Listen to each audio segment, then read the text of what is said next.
Hi guys, welcome to my channel. My name is Alice, and on this video I'm gonna quickly show you how I decorated my Christmas tree and the fireplace. I assembled the Christmas tree and I normally wear gloves just to protect my hands. And then the next step, I went ahead and used gold and black bubbles on the Christmas tree, and this is how it looks like. So do let me know in the comments section on your thoughts about this tree.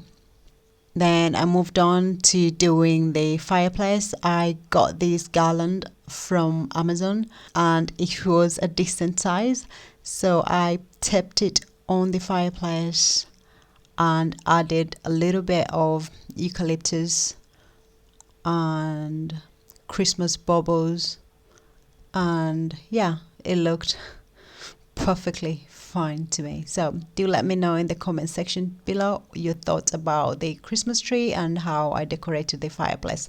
Thank you so much for watching, and I will catch you in my next video. Bye for now.